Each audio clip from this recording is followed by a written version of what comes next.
अभी भारत के आम जापान गए थे तो जापान ने टेस्ट में फेल कर दिया तो भारत के आम वापस आ गए।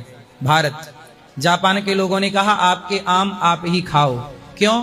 क्योंकि यहाँ पे इंजेक्शन लगा लगा के, हर चीज में दवाई डाल डाल के उसकी जो नेचुरल टेस्ट है, नेचुरल उसके जो प्रोटीन विटामिन हैं वो सब नष्ट कर देते हैं। और जापान खान पान में समझौता नहीं करता, उसे कितना भी पैसा दो वो खान पान को ठीक रखता। हमारे भारत में सुना नहीं, लौकी में इंजेक्शन लगाया, रातों रात लौकी बढ़ गई, बाजार में बिक गई। हमारी सरकारें इस पर रोक नहीं लगाती।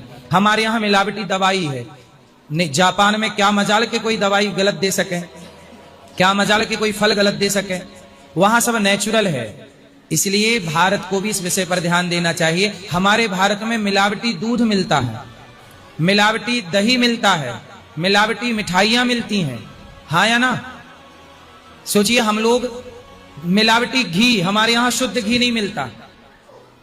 कितने ब्रांडेड घी पकड़े गए पर पैसा देके वो बाजार में फिर भी बिक रहे हैं। सरकारें ध्यान नहीं देती। मिलावटी खा खा के हमारे देश की आयु 60 साल रह गई है।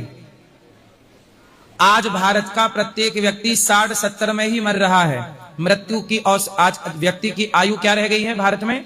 60-70 के अंदर ही मर जाता है। और जापान में ये बता रहे हैं 115-120 साल नेचुरल है वहां। नेचुरल है। क्यों? खान पान बेहतर है। वहां की गवर्नमेंट भ्रष्ट नहीं है, कोई भी चीज अलाउ नहीं करती खाने पीने की। हमारे यहाँ तो गलत चीजें भी बाजार में बिक रही हैं खाने की, कोई रोक टोक नहीं है। इसलिए हमारे यहाँ 60-70 में ही सब खत्म हो जाता है मामला। अब सोचिए कितना अंतर है।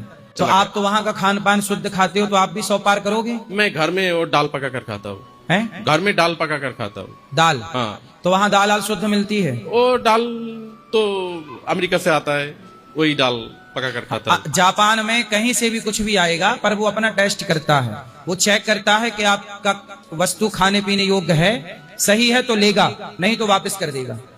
हाँ। अभी भारत के आम लौटा दिए जापान ने, नहीं लेंगे। हमारे यहाँ ही कुछ भी खाने की आज्ञा है, जापान में नहीं है। नहीं, ठीक है महाराज, नमस्ते, प्रणाम स्वीकार करिए। खुश रहिए, खुश रहिए।